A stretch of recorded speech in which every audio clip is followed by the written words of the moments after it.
दुनिया में रिटायरमेंट की औसतम उम्र 67 साल है और हमारे भारत में ये उम्र 60 साल है। हमारे देश में हम ये बात अक्सर देखते आए हैं कि हमारे दादाजी और पिताजी ने रिटायरमेंट की उम्र तक यानी 60 साल तक नौकरी की है और उसके बाद रिटायर होकर पेंशन के सहारे और अपने बच्चों के ऊपर निर्भर रहकर आगे की जिंदगी जी है। उस जमाने की बात कुछ अलग ही थी। उस वक्त वर्क प्रेशर भी इतना नहीं था, वर्किंग आवर्स भी ज्यादा नहीं थे। इन्हीं कारणों की वजह से लोग रिटायरमेंट की उम्र तक जॉब करते थे। लेकिन अब जमाना बदल गया है। कंपटीशन की वजह से और खुद को बेहतर साबित करने के लिए, प्रमोशन पाने के लिए लोग अब ज्यादा प्रेशर में काम करने लग गए हैं। ग्लोबलाइजेशन की वजह से एमएनसी कंपनीज की संख्या भी भारत में अब तेजी से बढ़ गई है, जिसके वजह से अब हमें अमेरिका और यूरोपीय देशों के समय के अनुसार अलग अलग शिफ्ट्स में काम करना पड़ता है और वर्किंग आवर्स भी बढ़ गए हैं। इन सभी कारणों की वजह से अब हमारी वर्क लाइफ बैलेंस नहीं है। तो अपने जॉब से फ्रस्ट्रेट होकर हर एक इंसान ने ये कभी ना कभी जरूर सोचा होगा कि जल्द से जल्द रिटायर हो जाऊं और अपनी रिटायरमेंट लाइफ बिना किसी की गाली सुने, बिना किसी वर्क प्रेशर में आराम से जी लूं। क्या आपको लगता है कि आप अपनी उम्र के 45 साल की आयु में रिटायर हो सकते हो? ये ख्याल आपको जिंदगी में कभी ना कभी जरूर आया होगा, लेकिन ये कैसे हो सकता है? जब हम उम्र के 45 साल में होंगे तो हमारे ऊपर बहुत सारी जिम्मेदारियां होंगी, जैसे कि आपके बच्चों की अच्छी पढ़ाई के लिए लगने वाले खर्चे, आपके बच्चों की शादी के लिए लगने वाले खर्चे, दवाइयों के लिए लगने वाले खर्चे और ऐसे ही बहुत सारे खर्चों के लिए आपको बहुत सारे पैसों की आवश्यकता होगी। वो सब कहां से आएंगी? इन सभी सवालों के जवाब आपके पास नहीं होते हैं और फिर उदास होकर आप अपने काम में फिर से लग जाते हैं। तो दोस्तों, आज के इसी वीडियो में हम इसी विषय पर डिटेल में चर्चा करने वाले हैं और आपके सभी सवालों के जवाब देकर हम आपको ये बताने वाले हैं कि हाँ, आप भी 45 साल की उम्र में रिटायरमेंट लेकर अपनी जिंदगी अपने मुताबिक जी सकते हैं।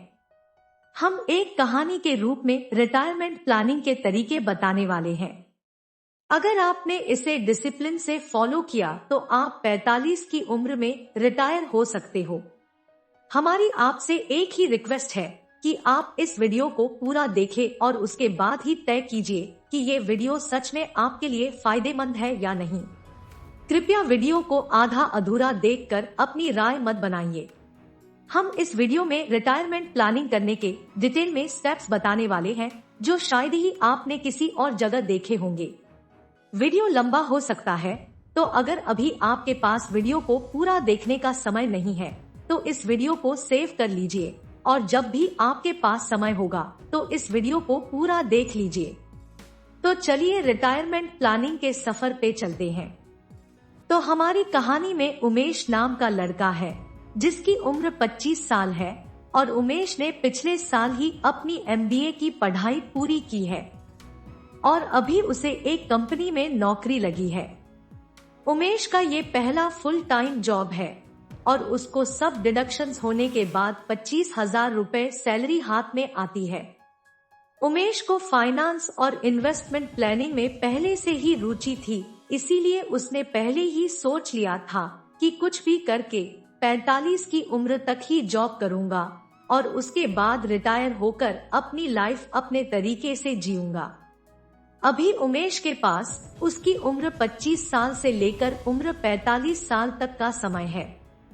मतलब इन्हीं 20 सालों में उसको इतनी रकम जमा करनी है कि वो उम्र 45 के बाद कम से कम और 30 साल यानी अपनी उम्र के 75 सालों तक बिना किसी के ऊपर निर्भर रहकर अपने पैसों पे एक खुशहाल जिंदगी जी सके और अपने बच्चों को अच्छी शिक्षा देकर उन्हें अपने पैरों पे खड़ा कर सके। उमेश को अपनी पहली सैलरी जब मिली तो तभी से उसने अपनी सैलरी के लगभग 25% यानी 6,200 रुपए से रिटायरमेंट के लिए प्लानिंग करना शुरू किया।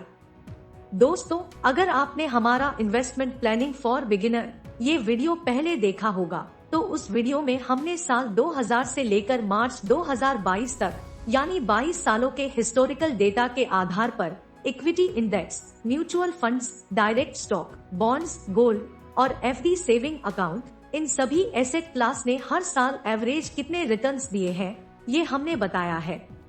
उस रिटर्न्स के चार्ट को आप स्क्रीन पे भी देख सकते हो। इसके अलावा इन्फ्लेशन यानी महंगाई क्या होती है, उसका हमारे जीवन पे क्या असर पड़ता है, इन्वेस्टमेंट करते टाइम डाइवर्सिफिकेशन करना क्यों जरूरी होता है, जल्दी इन्वेस्टमेंट शुरू करने के फायदे क्या होते हैं, और ऐसे ही बहुत सारे बेसिक कॉन्सेप्ट पर चर्चा हमने उस वीडियो में की है। तो इन कॉन्सेप्ट पर हम इस वीडियो में डिस्कशन नहीं करेंगे।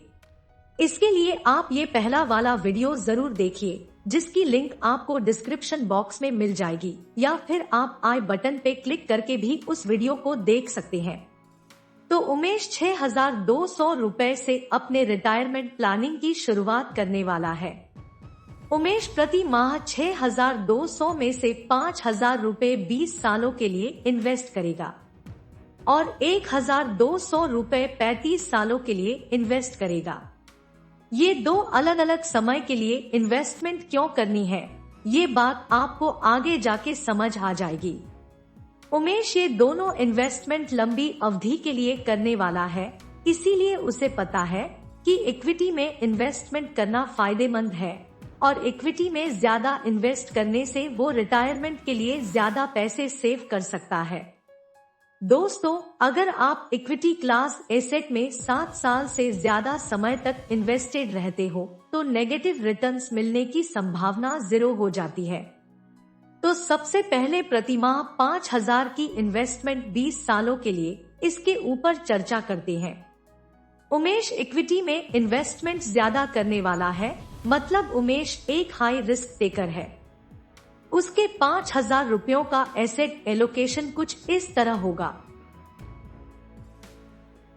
इस एसेट एलोकेशन के हिसाब से उमेश का सालाना औसतन रिटर्न्स 18% होगा।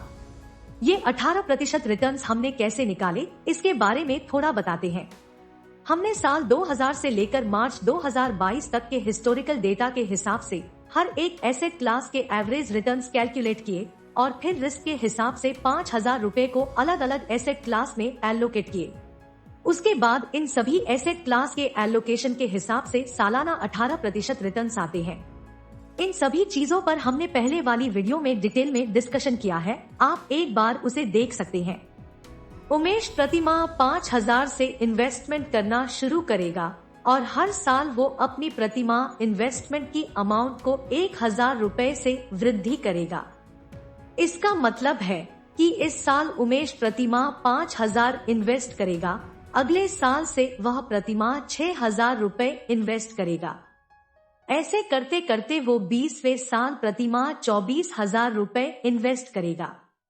अभी आपको प्रतिमाह 24,000 इन्वेस्टमेंट अमाउंट ज्यादा लग रही है, लेकिन इस 20 सालों में आपकी सैलरी भी बढ़ेगी और आजकल के जमाने में पति और पत्नी दोनों भी जॉब करते हैं, तो दोनों की सैलरी में आप इतनी इन्वेस्टमेंट जरूर कर पाओगे। अगर आपको अभी भी डाउट है तो इसे थोड़ा और समझ लेते हैं। अभी उमेश की प्रतिमाह 25,000 रुपए सैलरी है, मतलब सालाना उमेश 3 लाख रुपए कमाता है। अगर हर साल आपकी सैलरी औसतन 8% से भी बढ़ी तो 20वें साल आपकी सैलरी लगभग 1,16,000 हो जाएगी। तो उतनी सैलरी में से आपको प्रतिमाह 24,000 रुपए इन्वेस्ट करना कोई कठिन बात नहीं होगी। वैसे देखा जाए तो भारत में हर साल औसतन सैलरी 6 से 10% बढ़ती है। अगर आप काम अच्छा कर रहे हो तो हर 3 से 4 साल बाद आपका प्रमोशन भी होगा। उस दौरान आपकी सैलरी एकदम से 18 से 25% बढ़ेगी। अगर प्रमोशन नहीं हुआ तो ज्यादातर लोग हर 3 से 4 साल बाद दूसरी कंपनी में स्विच करते हैं। उस दौरान आपकी सैलरी 30 से 50% तो बढ़ती ही है।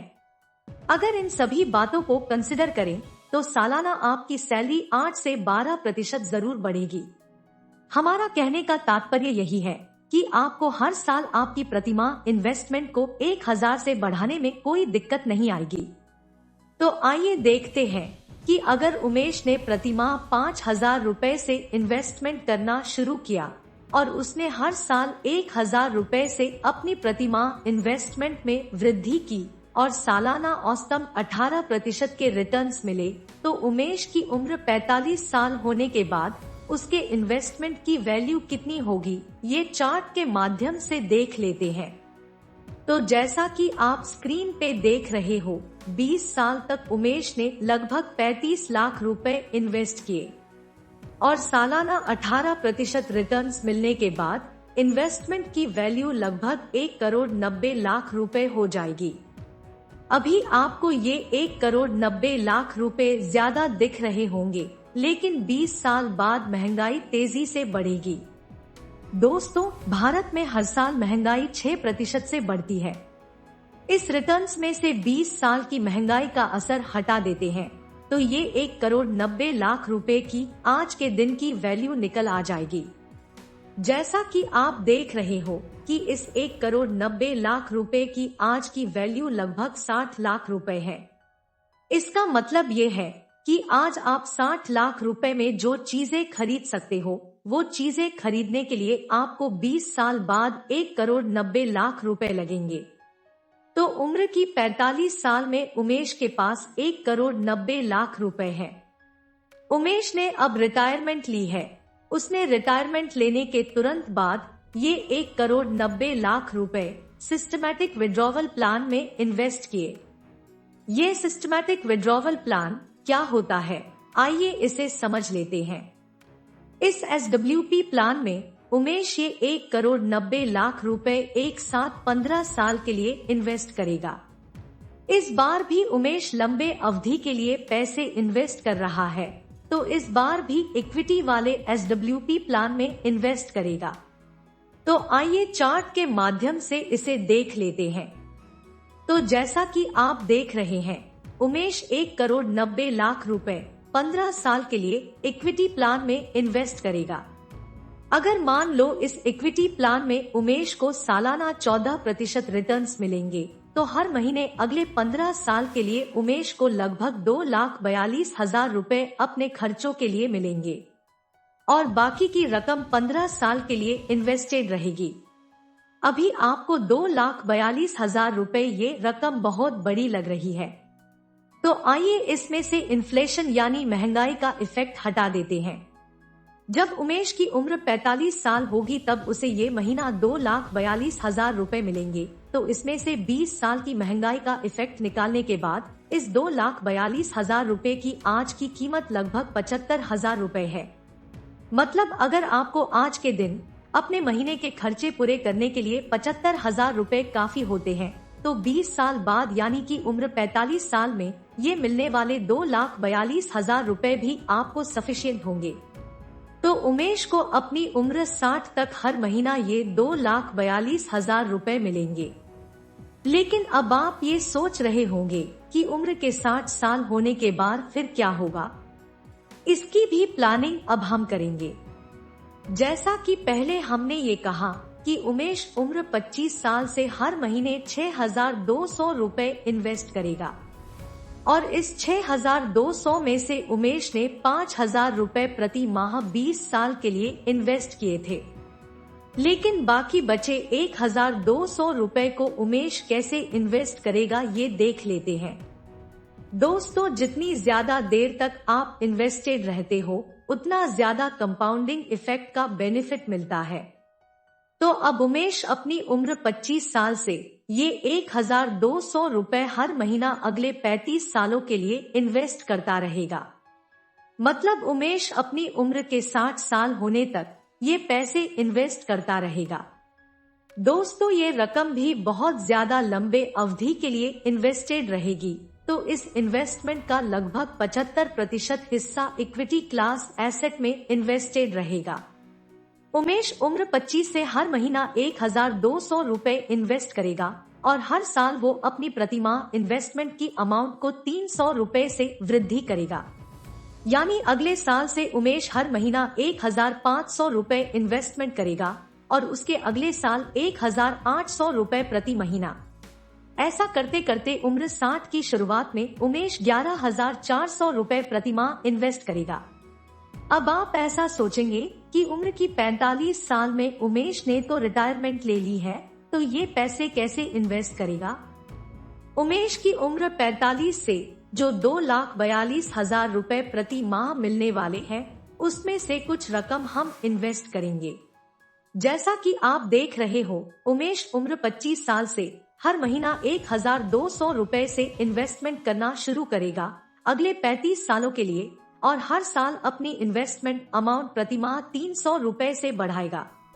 तो इस प्रकार से 35 साल तक उमेश ने लगभग 27 लाख रुपए इन्वेस्ट किए और सालाना 18% रिटर्न्स मिलने के बाद इन्वेस्टमेंट की वैल्यू लगभग 6,75,00,000 रुपए हो जाएगी। अब जरा इस 6,75,00,000 में से 35 सालों का इन्फ्लेशन यानी महंगाई का इफेक्ट निकाल देते हैं। तो जैसा कि आप देख रहे हो, 35 साल बाद मिलने वाले 6,75,00,000 रुपए की आज की वैल्यू लगभग 88 लाख रुपए है। जो चीजें आप आज 88 लाख रुपयों में खरीद सकते हो, वो चीजें आपको 35 साल बाद खरीदने के लिए लगभग 6,75,00,000 रुपए लगेंगे। जब उमेश की उम्र 60 साल हो जाएगी, तो उस दौरान उमेश को कुछ खर्चे होंगे, जैसे कि अपने बच्चों की शादी।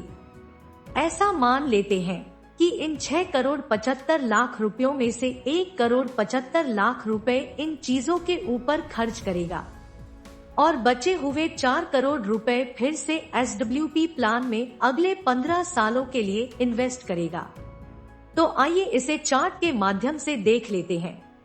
तो जैसा कि आप देख रहे हो, ये 4 करोड़ रुपए 15 साल के लिए इक्विटी बेस्ड SWP प्लान में 15 सालों के लिए इन्वेस्ट करने के बाद उमेश को हर महीने अगले 15 सालों के लिए लगभग 5 लाख रुपए मिलेंगे।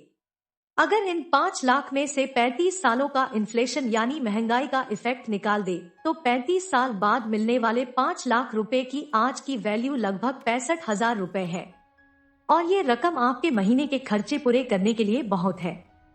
दोस्तों, आइए इन सभी बातों को एक ही स्क्रीन पे समरी की फॉर्म में देखते हैं।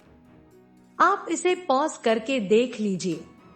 तो दोस्तों, आज के इस वीडियो का उद्देश्य आपको ये बताना था कि अगर आपने सिस्टमैटिकली और पेशेंस के साथ रिटायरमेंट की प्लानिंग की, तो डेफिनेटली आप 45 साल की उम्र में भी रिटायर हो सकते हो और अपना जीवन अपने हिसाब से जी सकते हो। हमने इस वीडियो में जो एग्जाम्पल लिए वो सिर्फ इलिस्ट्रेशन पर्पस के लिए थे।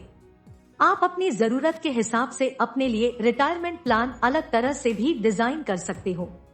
लेकिन अगर आपने ये सोचा कि कल किसने देखा है, कल की कल सोचेंगे, ये कहकर अगर आप रिटायरमेंट के लिए प्लान नहीं करोगे, तो आगे जाकर आप जरूर पछताओगे। ये बात हम आपको दावे से कह सकते हैं। और आपके मन में और एक सवाल होगा कि अगर हम 45 साल की उम्र में रिटायर हो जाएंगे, तो अपने बच्चों के अच्छे एजुकेशन के लिए बड़ी रकम कहाँ से लाएंगे? लेकिन इसकी भी हम अलग से प्लानिंग कर सकते हैं। या फिर जब आप 45 साल की उम्र में रिटायर हो जाओगे, तो 20 साल तक आपकी सैलरी में से हर महीने प्रोविडेंट फंड के लिए जो पैसे कट होते हैं, वो पैसे एम्प्लॉय और एम्प्लॉयर कंट्रीब्यूशन के साथ आपके रिटायरमेंट के वक्त आपको मिलेंगे। इसके अलावा आपको ग्रेचुइटी के पैसे भी उस वक्त मिलेंगे। तो आप इन्हीं पैसों में से अपने ये खर्चे पूरे कर सकते हो। दोस्तों, अगर आप जॉब कर रहे हो और आपकी उम्र 21 से 35 साल है और अगर आपको भी आपके लिए रिटायरमेंट की प्लानिंग करनी है, तो ये प्लानिंग करने में हम आपकी सहायता कर सकते हैं। हम आपके जरूरत और आपके रिस्क के हिसाब से आपके लिए personalised retirement plan, child marriage plan या फिर चाइल्ड एजुकेशन प्लान बना सकते हैं। आप हमें स्क्रीन पे दिए हुए या फिर डिस्क्रिप्शन बॉक्स में दिए हुए ईमेल आईडी पे कांटेक्ट कर सकते हैं। हम जल्द ही आपको कांटेक्ट करके आपकी सहायता करने की कोशिश करेंगे। तो दोस्तों, आज का ये वीडियो ध्यानपूर्वक देखने के लिए आपका धन्यवाद। हम आशा करते हैं कि आज का ये वीडियो आपको इन्फॉर्मेटिव लगा होगा, तो इसे प्लीज लाइक कीजिए और अपने सभी दोस्तों के साथ शेयर करें, जिससे ये नॉलेज सभी लोगों के पास पहुंच जाए। तो मिलते हैं अगले वीडियो में।